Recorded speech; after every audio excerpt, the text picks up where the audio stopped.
Globalization, integration of economic, political, and cultural system across the globe.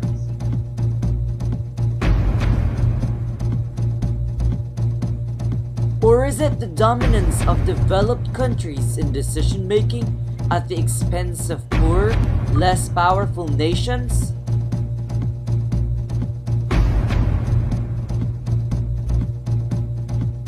Is globalization a force for economic growth, prosperity, and democratic freedom?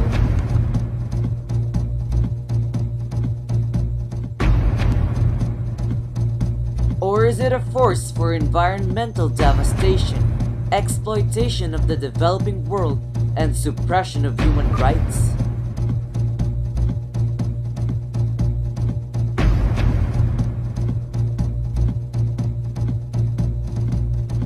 Does globalization only benefit the rich, or can the poor take advantage of it to improve their well-being? Is globalization an advantage or disadvantage? This is what we are going to find out.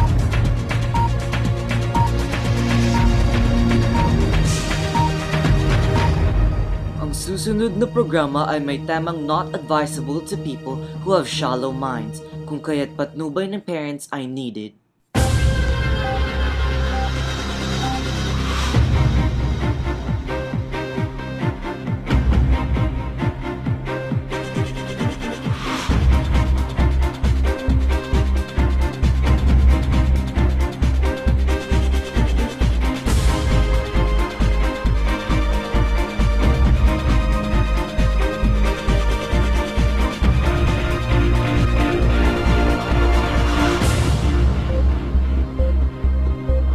Hello Philippines and good afternoon world.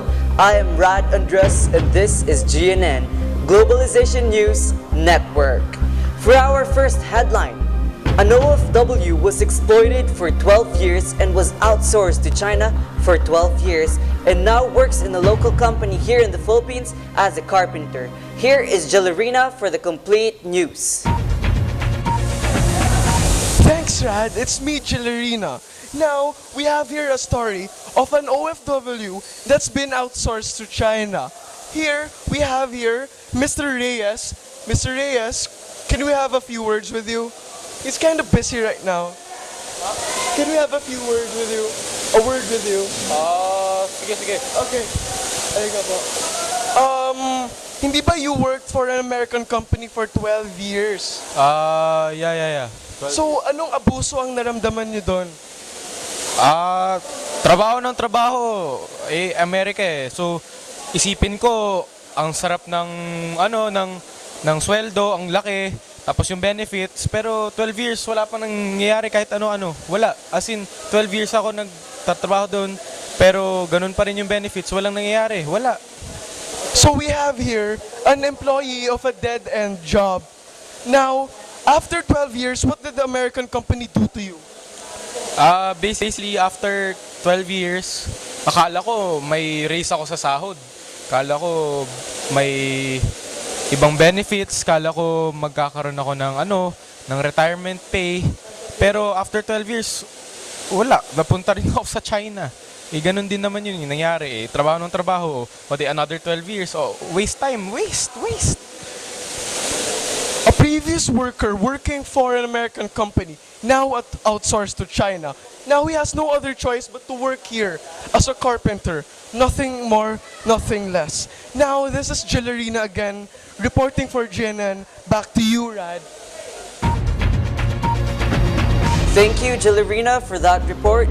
How pitiful it is for OFW to be easily exploited.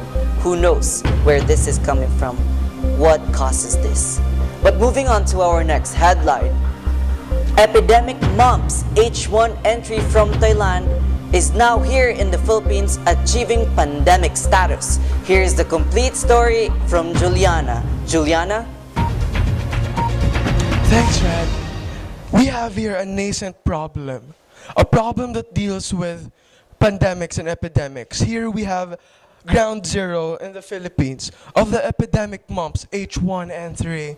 Now we have here the father of the sick one Here, we're gonna interview him and see what he thinks of the problem, the pandemic. Feel free to speak in your own language. Ang bata ko nagkadto siya sa Thailand because it's his graduation. So gusto niya tayo mag-travel and everything.